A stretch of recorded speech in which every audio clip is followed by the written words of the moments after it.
Hello, yes, good, okay. Thank you so much, Claire Heuchan, for being here, and thank you to the GSA MLit Art Writing Group as well for your contributions. We're really looking forward to hearing more of them later on too. Our next keynote presentation is Claire Heuchan. Claire Heuchan is an author and award-winning essayist who blogs as Sister Outrider. She writes for the leading lesbian media site AfterEllen.com and co-authored What is Race with Nikesh Shukla. Claire is currently writing Reclaiming Sisterhood, a book about intersectional feminism, and her work has been featured in collections such as To Exist is to Resist, Black Feminism in Europe, and 404 Inc.'s bestseller, Nasty Women.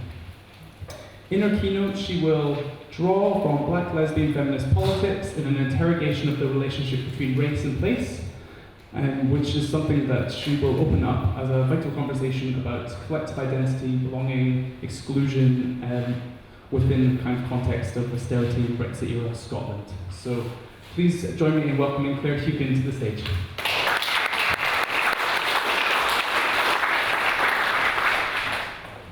Thank you for having me. I'm often asked whether Scotland is a good place to be black. That is to say, I'm often asked by white people whether Scotland is a good place to be black. And almost always asked with an assumption that I'll say yes without hesitation, affirming the ideal of a progressive Scotland that welcomes all.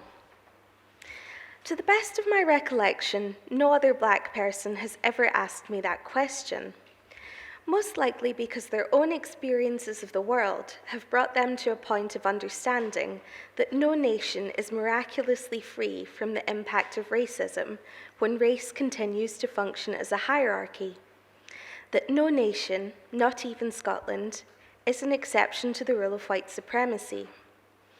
So when the subject of Black Scottish identity comes up between us, responses range from curiosity to amusement to outright pity.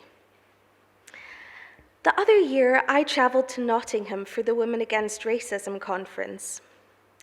While I don't relish travelling too far from home, there is always something marvellous about taking a journey down to England. The further south I go, the less conspicuous I become, because there are more black people around to bless my eyes with their melanin. During my talk, I addressed the issue of racism in the feminist movement, and afterwards there was a Q&A session.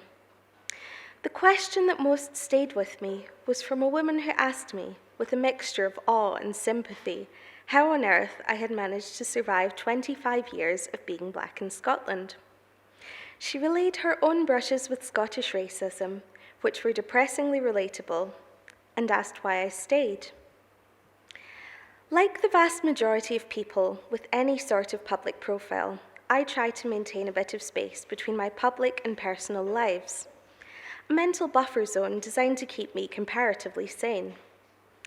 That buffer is necessary when the twin spectres of misogyny and racism try to haunt me until I give up the public space I've created for myself through writing. Still, there are times when it's worth lowering my guard to truly connect. And those times are almost always with fellow black women. So I let her words sink in fully, thought for a moment, and shared all that was possible in a short space of time. Afterwards, I gladly carried her question back up north and let it make a nest in my thoughts. The truth is this: I can't tell you whether or not Scotland is a good place to be black in this world, because it's the only place in which I have ever lived or felt any sense of permanence to my presence. Having spent a lifetime here, black and female every single day, this location is the only point from which I have experienced the world for any significant period. There is nothing to draw a comparison against. I can only describe this black experience in and of itself. For better or worse, being black in Scotland is what's normal, at least to me. It's unlikely that the rest of my life will be spent in Scotland. I picture myself ending up in a small town on the French coast, or perhaps out on the edge of the Mojave Desert. Ideas which I once mentioned in passing on Twitter, only to have that craving for warmer climes and a higher black population density later used as evidence that I was insufficiently Scottish. The borders of Scottishness are policed at points with alarming fervour. Scotland has a complicated relationship with race. There are layers to it that haven't been fully unpacked, and some are more willing to get to the bottom of it than others. In Scotland's national consciousness lies something of a paradox. There is a real pride in the idea of Scotland as an egalitarian nation, but also a repression of Scotland's colonial legacy and reluctance to explore this country's role in the transatlantic slave trade. Glasgow will always hold a piece of my heart, having so shaped the trajectory of my life. Every time I visit, I bump into a string of past selves, meeting friends, buying books, rushing to work, catching up with my mum, running for the last train home after a gig went on late. But as I make my way through Glasgow, it's impossible to ignore that the magnificent architecture was funded by profits from the sugar and tobacco industries. In other words, money made on the labour of enslaved black people built Glasgow. The bulk of that wealth lies in the affluent quarter of Glasgow, euphemistically named Merchant City. There are streets named in celebration of men who enslaved human beings and colonised their land. I wonder how many people think about that bloody history as they walk through Glasgow. The Coalition for Racial Equality and Rights have done brilliant work in creating commemorative history tours throughout the city, in raising public awareness of truths that do not slide neatly into the narrative of the world's friendliest city. But still, that casual celebration of the slave trade is so normalised that for so many people it has become the backdrop for everyday life in Glasgow. Writing about the dynamic of race in Scotland has resulted in backlash, some of it extreme, to the extent that I am now reluctant to raise the subject. The vehemence with which some white people deny that racism is an element of contemporary Scottish life, the extent to which they are invested in closing down open discussion of Scotland's race politics, only confirms the depth of the problem. So I persist down the path of most resistance, following in the footsteps of so many brave men and women, because otherwise nothing will change in time for future generations of Black Scots. I don't think it's possible for Scotland's race politics to improve unless we trace that history back to the brutal beginning, drawing a connection between past and present. Periodically, I am informed by someone whose experience of race does not extend beyond benefiting from the hierarchy that anti-Blackness is purely an American problem. There is something interesting about the pattern to how white people mentally link or divide race and place. A Black person is other, so it follows that they cannot be from here, not originally, and by extension are excluded from the homogenous we who unquestionably belong here. If racism is elsewhere, not here, but located solely within North America, it is not a problem that homogenous we needs to fix, because we are neither culpable nor complicit. It is extraordinary to me that anyone would argue anti-Black racism can only be found within the United States, a claim ahistorical as it is illogical. Yet I am met with this perspective too often to discount it from my understanding of what it means to be Black in Scotland. Perhaps because the atrocities of slavery largely didn't take place on Scottish soil, it is easier to erase them from the nation's history or pretend they are free from consequence. Not only are Black people in Britain more likely to be imprisoned than our American counterparts, but the UK has a long and unfortunate history of police brutality against Black people too, including Scotland. Sheku Bayo's death at the hands of police was a needless tragedy. PC Alan Patton, the officer involved, has admitted that he was a racist and that he hates them, as he puts it, all the Blacks. I've lost count of the number of times the work of historian Tom Devine has been presented to me as proof that Scotland's history of anti-Blackness has been sufficiently examined. While his research is highly relevant, not even Professor Devine himself claims that it is exhaustive. More to the point, the theme of race in Scotland requires large-scale collective engagement if any aspects of the present situation are to be resolved or improved upon. There's another idea, similarly perplexing, that not acknowledging race is the only decent way to behave. Scotland isn't alone in this. Colour blindness has long been touted as the highest of liberal virtues. As a child, I heard white adults explain my skin colour to white children as warm or sunny. It was always quoted in euphemism, as though my race were too unpalatable a truth to be spoken directly. Nobody ever said, "Listen, Claire's that colour because she's black." When I hit adolescence, adults would move on to describe me as exotic, always exotic, as though the coded sexualization of my teenage body was supposed to make that othering a compliment. I wish that dismantling the hierarchy of race could be brought about simply by pretending it's not there, but it can't. If we cannot speak of race, we cannot speak of racism. If we cannot speak of racism, we cannot challenge it. And if we do not challenge racism, it continues to thrive and spread throughout society unimpeded. Colour blindness does more to shield the ideology of whiteness from scrutiny than benefit people of colour, in particular black people. When I made attempts to talk about race during the beginnings of my adult life, various white friends and family members responded, "Don't worry, we don't see you as black, we just see you as Claire." Though I don't doubt that their intentions were kind, the logic behind such a statement is saturated with anti-black racism. It was as though the things they found in me worth liking and loving were things that they considered incompatible with blackness. Black people are not always permitted to be individuals, to encompass the full range of humanity. We're not supposed to be large and contain multitudes. We don't get to be bigger on the inside.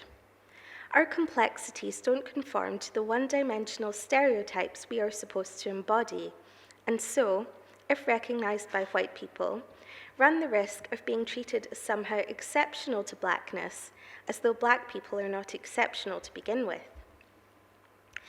Instead of feeling flattered when someone promises to treat me like a fellow white person, I wonder why they insist upon conflating humanity with whiteness in the first place. This is what I have learned from being black in Scotland. Still, at present, it's impossible to imagine leaving Scotland. I have a life here, family, friends, and community. When autumn begins to colour the leaves and the scent of bonfire mingles with brine from the river, I know that the salt and smoke in the air smell like home. In moments of quiet communion with the land and river, I feel a sense of contentment that has not yet arisen anywhere else. Small-town life on the Scottish coast suits me, though it's not entirely straightforward, and I do not entirely fit. There is something isolating about not seeing many people who look like you, about being visibly other, in particular during your formative years, when you're trying to make sense of the world and where you fit into it. You are simultaneously invisible and hypervisible. Growing up black among an overwhelmingly white population gives blending in an extraordinary appeal. When there's no choice but to stand out from the crowd, being average holds a certain fascination. Stereotype and misrepresentation have distorted how we as black people are understood, both by white people, who project racism onto us, and by ourselves when we internalize it. Too many times I've encountered a perplexing belief that there's only one authentic way to be black, and that way is, you've guessed it, American, as though the continent of Africa does not really count, and its far-flung diaspora is not really there. There are genuinely white people in Scotland who think that the only way to be black is to live a life like Jay-Z. And while I will not dispute that Sean Carter is a lyrical genius, it would be fair to say that his life is in no way similar to mine or that of any other black person I know. Those assumptions are on some level deeply comical, but they're also quite sad. I'm Scottish. Being Scottish is fundamental to my personal history and culture, and no matter where I go, it will always inform my way of being in the world. But my Scottishness isn't always recognised by other Scottish people, those who believe, perhaps subconsciously, that their whiteness gives them a deeper claim to Scottish identity. It manifests in a whole host of ways, the most mysterious of which is the assumption I'm American. There's not a hint of America in my voice, and the way I carry myself is devoid of the confidence I've come to think of as being uniquely American. But still, white people have an easier time imagining an African American in their midst than conceiving of Afro-Scottish identity. Whenever that happens, I recall what Jackie Kay wrote on the subject. She can't hear my obviously Scottish accent because she can only see my face. If you have skin my colour, you must be a foreigner. This apparent need to locate blackness as separate and distinct from the hegemonic we who belong here defies rhyme or reason. Aside from her phenomenal talent as a writer, I'm grateful to Jackie Kay. Her presence as a public figure makes it that much easier to justify my Afro-Scottish existence on those unfortunate occasions when I am called to do so. That Scotland's poet Makar as a black woman adds weight to the argument that black artists and writers play an essential role in shaping Scotland's cultural landscape, bolstering the resistance to our erasure from the narrative of national identity.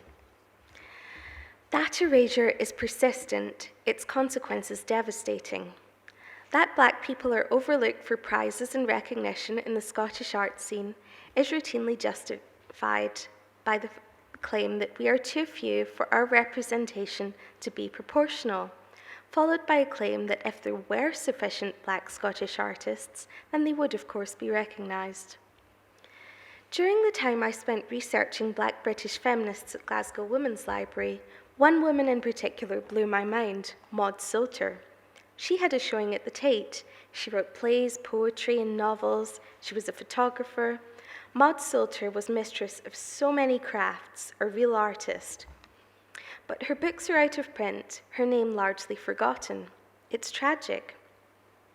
And what's more, it's impossible to imagine a white male artist coming from Glasgow, blazing such an extraordinary trail, achieving extraordinary things in his field, and being erased from public consciousness. A white man who achieved even half of the things Maud Salter did before her premature death would be remembered. He would be celebrated, cherished, and rightly acknowledged as being pivotal to Scottish culture. It is so fundamentally sad that Scotland allowed its own black excellence to slip into obscurity. There is nowhere in this world I can belong absolutely, let alone be free of racism's reach. Sunny Singh ironically describes this state as being a citizen of nowhere. While I am unprepared to entirely relinquish the idea of a link to Scotland or the identity of Scottishness, it is a complicated thing to be other in a place where you're supposed to be of the group. What connection I feel with Scotland is characterised by a lifelong sense of alienation. That is the truth I have found in Black Scottish identity. Thank you.